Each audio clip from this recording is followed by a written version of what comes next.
right, a 68 Pontiac Catalina station wagon. When was the last time you saw one of these? Let alone, when was the last time you saw one that was a one-owner car and been sitting in a field for 30 years and relatively untouched? When you look inside, it's trashed.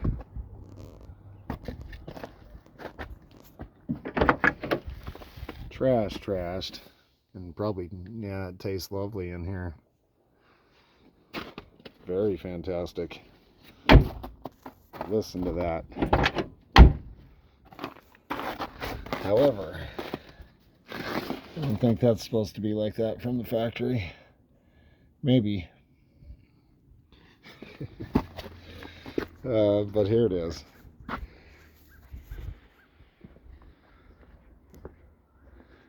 Well, these things have kind of a cool roof. I like the little recess panel where the luggage rack is. Pretty cool looking deal. Now this thing, like I say, was sitting out in the field. It's been around here for years, in one field for 30 years that I've seen. I guess that one you can't really make it out. It was locally bought here. It's a nice looking caved in quarter panel there. And that thing looks like she's treating us well. Nonetheless, the old man passed away. The old lady was on her way to a home, retirement community.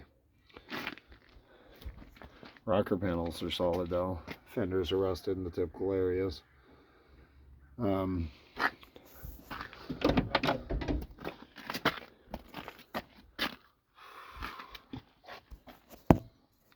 See, she has just a skiff under 100,000.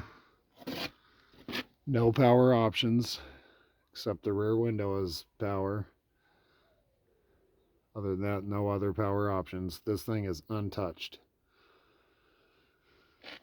I haven't been through the inside of it yet, obviously.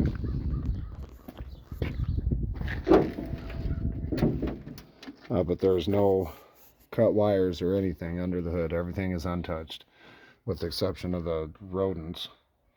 They got all fucking over it. I ripped the hood cover off of here because it was leaking shit everywhere. But here we have it, stock 400 with a 2-barrel. Nothing special. However, for sitting in a field for 30 years, look at this. Look how easy this thing spins over.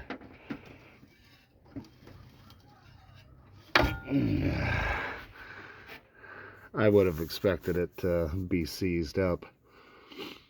And like I say, this, the heat shield extractor or whatever that is for the air cleaner, I took that off because that's literally the only thing that was broke under here. Like I say, you look at all these wires, they're all intact. Looks like it had a fresh tune-up before she sat in the field.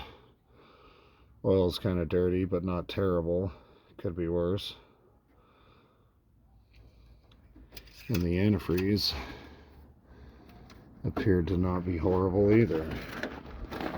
I don't know if you can see it down in there. Not like it's important, but just down in there, the antifreeze is still nice and green. However, the front brakes on this thing were seized up, locked up,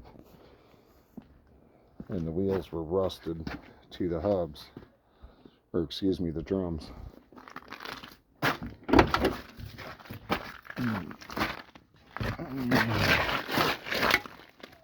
Here's one of the brake pads, shoes, if that gives you an idea.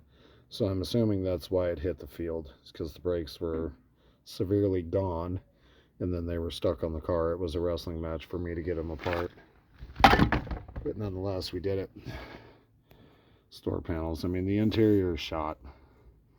You see how it has all that gross insulation shit all over the place. But we're going to get this all torn apart and cleaned up. I'd like to do a will it run video on it, so we'll take care of that here There was no keys. So my dad has a master key, excuse me, which he is trying to locate. And if not, I'll just get a key made because, again, I don't want to cut any wires. We could rig something up under the dash to jump it without cutting the wires. I'm thinking to removing the ignition switch, yada yada. Nonetheless, we have big plans for this. I have 2 more cars that we're going to take to build this one. I don't want to give anything away, but 4-door is ugly. Have you ever seen one in a 2-door? Yeah, me neither. Nonetheless, here it is. 68 Catalina wagon. And we'll just say that I have a 68 Grand Prix 2-door hardtop.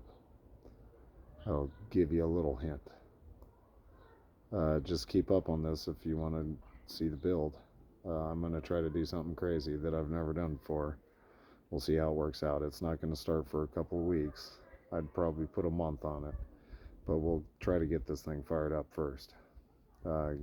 Like, share, subscribe. Get back with me.